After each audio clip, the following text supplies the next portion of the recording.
الرحمن الرحيم.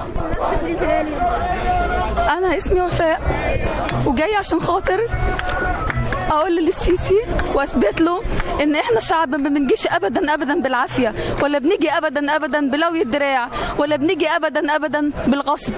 إحنا مسلمين وهنفضل طول عمرنا مسلمين وعاوزين الشرعية وعاوزين رئيسنا، ولو قتل مننا مليون هينزل له 2 مليون، ولو قتل 2 مليون هينزل له 5 مليون. هنفضل ندافع عن ديننا وعن بلدنا وعن شرعية وعن رئيسنا. انت قلتي كلمة بس أنا عاوزة إيه يعني تنزلي تدافعي عن دينك.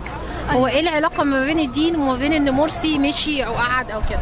مرسي مشي عشان هم رافضين المشروع الاسلامي وعشان هم ضد كل شيء اسلامي، عاوزينها علمانيه. مصر بلدنا اسلاميه. ثواني، احنا وانا مسلمه زي ايه المشروع الاسلامي اللي كان عاوز يقدمه مرسي اصلا؟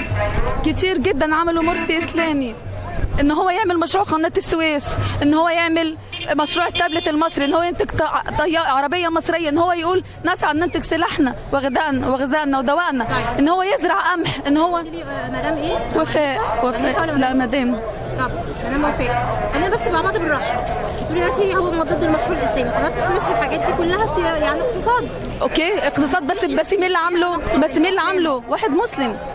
اللي عامل ده واحد مسلم، الرئيس ده واحد مسلم. هم عايزينها علمانيه. لا كله العلمانيه بس عاوزه اقول لك حاجه، هي مش عكس الاسلام. العلمانيه ده مش لا. ليه البرادعي لما قال علمانيه يا منى، علمانيه يعني بلا دين يا منى، قالها صراحه. لا قال لها علمانيه بلا دين. ايوه قال لها بلا دين يا منى. ارجعي للتسجيلات حضرتك. انا عارفاها دي شغلتي.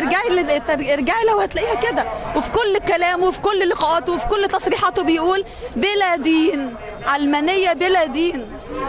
لا قال. لا حضرتك بس انا يعني لو بتثق فيها انا معايا اديكي بطاقتي واوريكي حاجه. لا مفيش مشكله. انا مصريه زيك، حد متعلم، فعاوزه بس اكد لك.